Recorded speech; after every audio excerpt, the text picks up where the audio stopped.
The first time I saw the man in the black SUV pull up to my property, I knew he wasn't there to ask how my grandfather was doing. He wasn't there to admire the old trees, the rusty fence, or the little piece of land my family had held onto for generations. He was there because he looked at my half-acre of swamp and saw a problem he wanted removed. For years, people had laughed when I told them I owned that land behind the abandoned rail spur outside of Millhaven, Georgia. They joked that I owned the only piece of property in town where the mosquitoes probably paid taxes. And honestly, I understood why they laughed. It wasn't pretty. The ground stayed wet most of the year.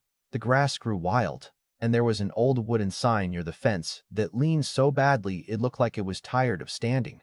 But that land came from my grandfather, and he was the kind of man who never kept anything without a reason. He used to sit on the porch with a cup of coffee every morning and stare toward that swamp like he was watching something nobody else could see. I remember asking him once, "Grandpa, why do you care so much about that ugly piece of land?" He smiled and said, "Because one day that land is going to speak louder than all the people who laughed at it."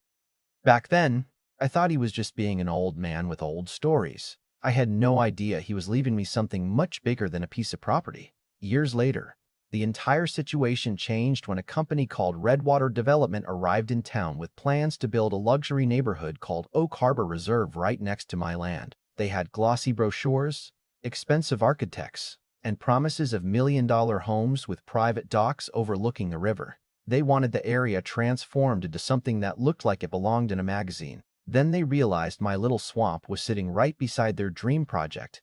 The man who stepped out of that SUV introduced himself as Derek Caldwell, the lead developer. He wore a designer jacket, polished shoes that probably cost more than my old pickup truck, and he looked around my property like he had accidentally stepped into a place that shouldn't exist. He walked toward me, glanced at the old fence, then looked back at the luxury homes being built behind him. "You must be the last holdout," he said. I laughed a little because I wasn't sure what else to do. "Holdout?" I asked. He smiled like he was already negotiating a deal I had never agreed to. "Everyone else sold. We're building Oak Harbor Reserve. Private homes, private marina, the whole package. But your property sits right in the middle of the view. Honestly, it ruins the look." I looked around at my trees, my fence, and the land my grandfather left me. "Sounds like a problem with your view, not my property." His smile disappeared for half a second. Then it came back, but colder. "I think you misunderstand. I'm offering you a chance to make this easy." I asked him what easy meant. He said, "A fair price, no headaches, and you walk away." I told him the land wasn't for sale. That was the moment his attitude changed. He looked at the swamp, then back at me. "You really think this place is worth something?" he said. "It's a wet patch of dirt behind an old railroad line. You're never going to build anything here." I shrugged. "Maybe I don't need to build anything." He stared at me for a moment, almost like he couldn't understand why someone wouldn't trade an ugly piece of land for a comfortable check. That was the first time I realized Derek wasn't just trying to buy property. He was used to buying cooperation. When money didn't work, pressure started. A few days later, I received my first letter claiming my property had possible environmental concerns. Then came another complaint about the condition of my fence. Then, another about the old access road I used to reach the land. Suddenly, the swamp everyone ignored for decades became the most inspected piece of ground in the county. Every week there was something new. A city inspector would show up asking questions that didn't seem to have answers. A lawyer's letter would arrive telling me I was creating problems for a major development project.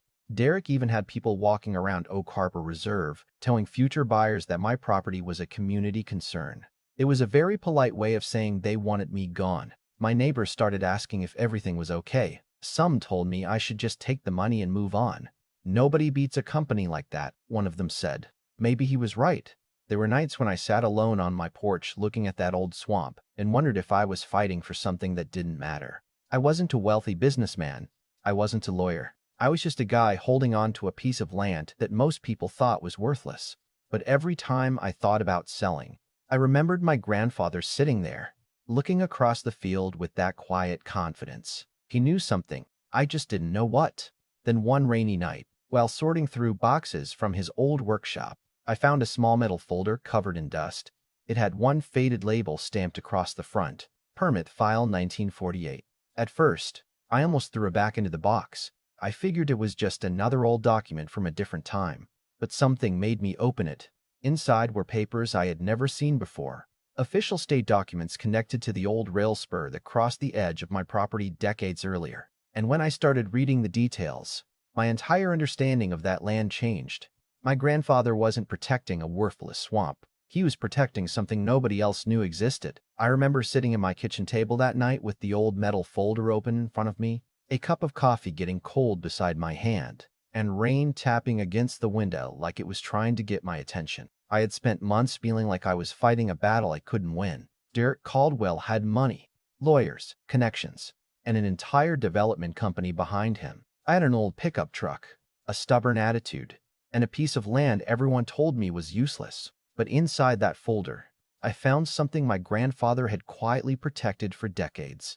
The documents showed that back in 1948, the state had issued a permit connected to the old rail spur running beside my property. It wasn't just an abandoned track. It was an officially recognized industrial access point that allowed temporary rail operations and storage use. And because the land had maintained continuous legal use under that agreement, the permit had never truly disappeared. I read those pages over and over because I honestly thought I was misunderstanding them. I even called an old friend of mine, Mark Ellis, who worked with property records, and asked him to take a look. The next morning, he came over, sat at my kitchen table, and spent almost an hour going through every page.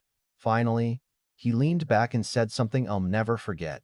"You realize what you have here, right?" I told him I thought I had an old railroad document. He shook his head. "No. You have an active industrial right attached to this property." I just stared at him. After months of being told I owned a worthless swamp, I was suddenly looking at a piece of land that had a legal history nobody bothered to investigate. My grandfather knew. That was the part that got me. He knew all along. He knew someday someone would come along and look at the land only through the lens of money. They would see muddy ground and mosquitoes. They would see an inconvenience. They would never bother to look deeper. And that was exactly what Derek had done. He had looked at my property, but he never actually saw it. I spent the next few days making calls, not because I wanted revenge, but because I wanted to know if the land still had a purpose. I contacted a regional freight company called Southern Ridge Logistics. They were expanding and needed additional space near the rail network for overnight loading and temporary container storage. When the representative visited the property, he walked around quietly, looked at the old rail access, reviewed the documents, and then turned to me with a completely different expression than everyone else had shown. He didn't see a swamp. He saw opportunity. "Do you know how hard it is to find legally usable rail access this close to the city?" he asked. I smiled. "Apparently pretty hard, because nobody around here knew." Within weeks, everything changed. The same people who once drove past my property without looking twice were suddenly asking questions. Trucks started arriving. Survey teams came out. Engineers reviewed the site, and then one morning, the first freight containers rolled in. I was standing near my old fence when I watched those trucks enter the property, and I have to admit, part of me felt a little emotional. Not because I wanted to hurt Derek, not because I wanted to destroy anyone's dream, but because for the first time in years, I felt like my grandfather's land had finally been understood. The swamp wasn't dead. It was waiting. The first night the freight operation started, I sat on my porch and listened.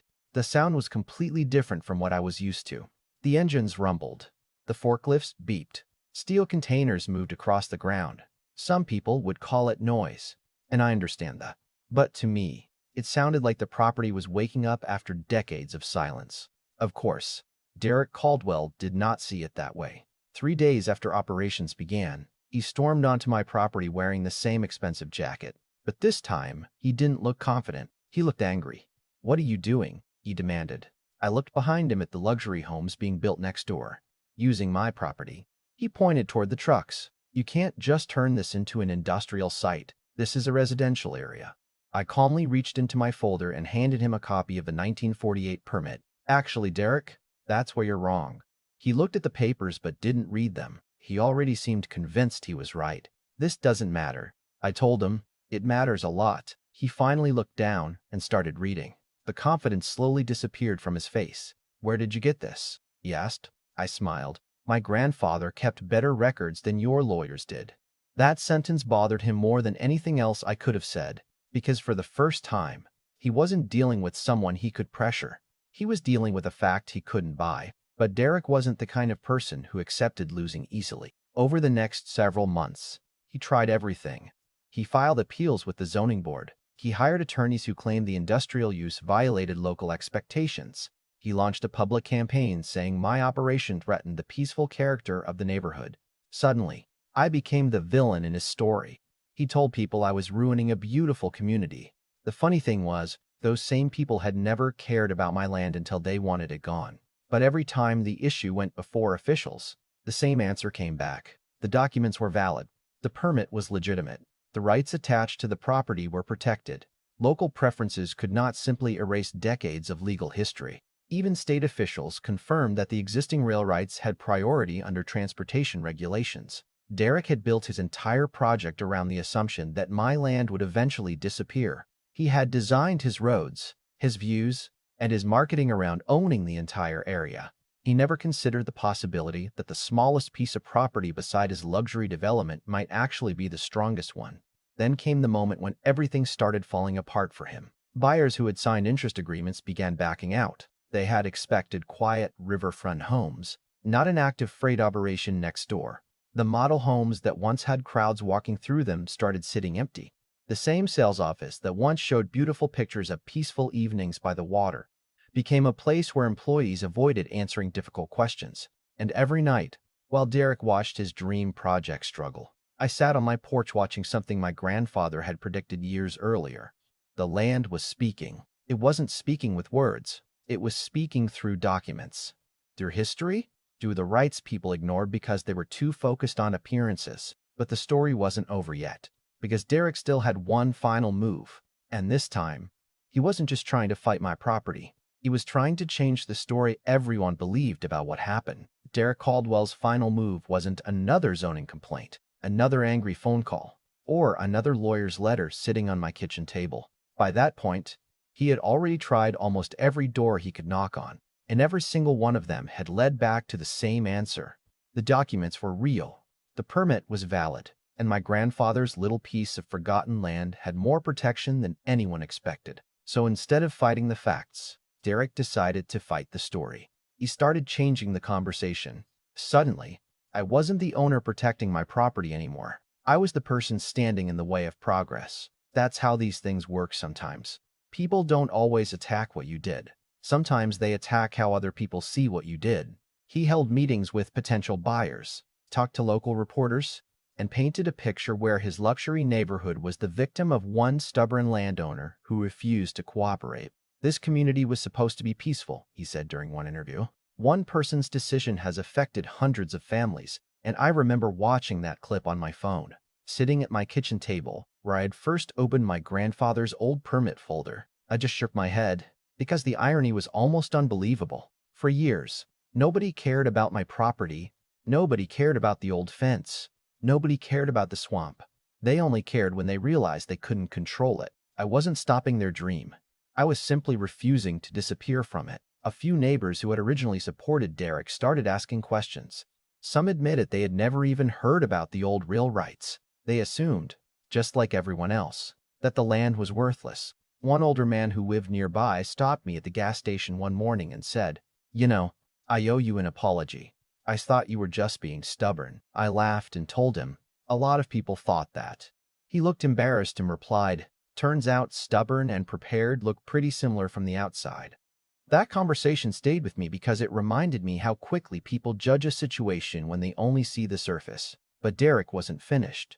His attorneys pushed for more hearings. They argued that, even if the old permit existed, the spirit of the neighborhood had changed. They wanted officials to consider the future instead of the past. And I understood the argument. I really did. I wasn't blind. I knew Oak Harbor Reserve was a beautiful project. I knew people wanted nice homes, safe streets, and a peaceful place to raise their families. I wasn't against development. I wasn't against progress. What bothered me was the idea that progress meant someone else had to lose everything. The final hearing was held on a cold morning in the county administration building. I remember walking inside carrying the same folder my grandfather had kept hidden away for decades. It wasn't fancy. The edges were worn. The meadow corners were scratched. It looked like something that belonged in a garage, not inside a government building. Derek walked in with a team of attorneys carrying expensive briefcases. He looked confident again, but I noticed something different. He kept looking at that folder, because he knew that folder was the reason we were there. When the officials reviewed the documents one more time, the room became quiet. The old permit, the continuous use records, the transportation regulations, everything connected. The conclusion was simple. My property rights were legitimate. The industrial access was protected. The development company had made a mistake by assuming my land was just empty space waiting to be purchased. After the hearing, Derek walked outside and stood near the entrance. For a moment, I thought he might finally admit that he had underestimated me. Instead, he looked at me and said, "You know, you could have made this easy." I looked at him and said, "Easy for who?" He didn't answer, because that was the question he had avoided from the beginning. Easy for him meant I walked away. Easy for his investors meant my family's land became part of his vision. Easy for everyone except me. Months later, the reality became impossible to ignore. Buyers started backing out of Oak Harbor Reserve. The luxury homes that once had people lining up for tours became harder to sell. The model house with the perfect furniture and staged kitchen sat empty. The brochures still showed peaceful sunsets and quiet waterfront living, but everyone knew the reality next door had changed. Meanwhile, my property continued operating. Every night, the lights came on, trucks rolled in, containers moved.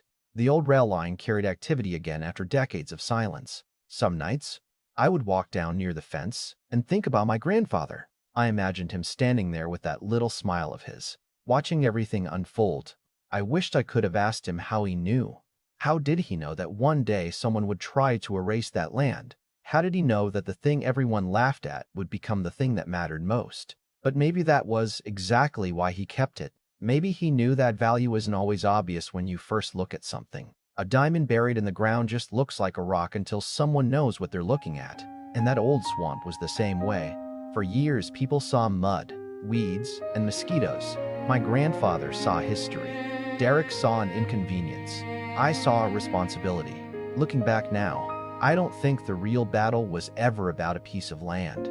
It was about whether someone with enough money should be able to decide what something is worth. Derek believed value came from what he could build on it. My grandfather believed value came from what it represented. And maybe that's why people still argue about this story today. Some say I should have accepted the offer, taken the money, and avoided years of conflict. They say development brings jobs, growth, and opportunity. Others say I did exactly what any property owner should do when someone tries to push them aside for convenience. They say the developer wasn't angry because I was wrong. He was angry because I was the one thing he couldn't buy. So now, I want to know what you think. If you were in my position, would you have taken Derek's offer and walked away with a guaranteed payday? Or would you have protected the land your family left behind, even if it meant fighting a powerful developer for years? Was I standing up for history? Or was I standing in the way of progress? Leave your thoughts in the comments. Because this kind of conflict is never as simple as black and white. Sometimes the biggest battles aren't fought over what something is worth today. They're fought over who gets to decide what it will be worth tomorrow. If you enjoyed this story, make sure to subscribe for more unbelievable stories of ordinary people discovering that the things everyone else ignored might have been the most valuable things of all.